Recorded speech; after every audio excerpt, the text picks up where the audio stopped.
Sanamu kubwa ilisimamishwa pale katika uwanda wa Dura, na tangazo likatolewa kwamba kila mtu aisujudie, na kwamba yeyote atakayekaidi atatupwa katika tanuru la moto. Sanamu kubwa ilisimamishwa pale katika uwanda wa Dura, na tangazo likatolewa kwamba kila mtu aisujudie, na kwamba yeyote atakayekaidi atatupwa katika tanuru la moto.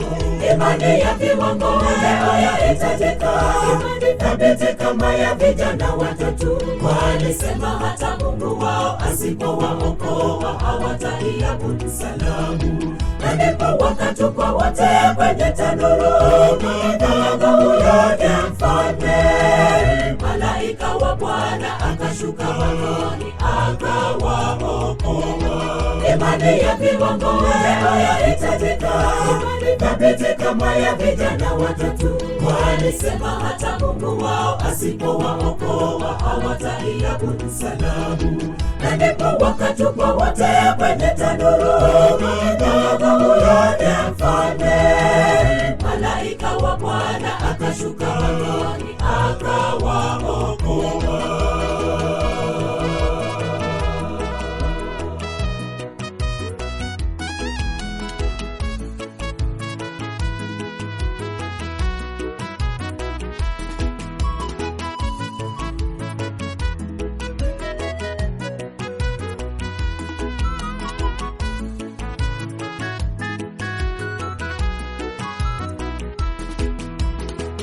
Watatu wenye imani, Shadraka, Meshaki, Abednego, walikataa katakata, na kama ni kifo walikubali.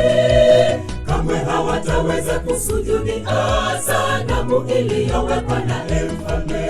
Vijana watatu wenye imani, Shadraka, Meshaki, Abednego, walikataa katakata, na kama ni kifo walikubali.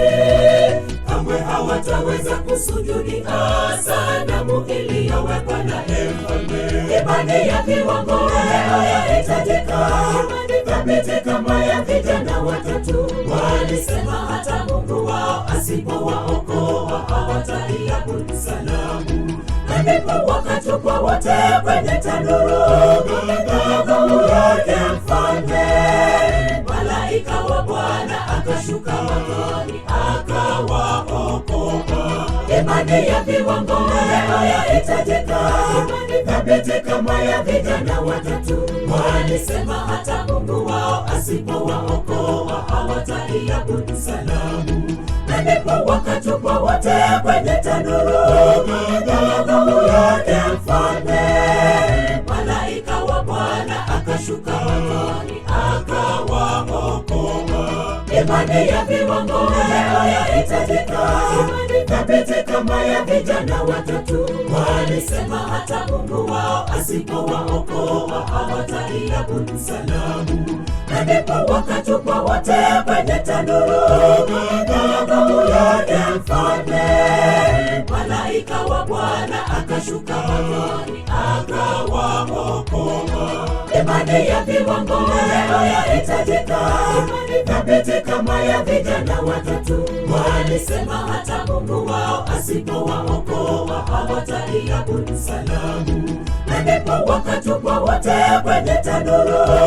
Ghadhabu yake mfalme, malaika wa Bwana akashuka motoni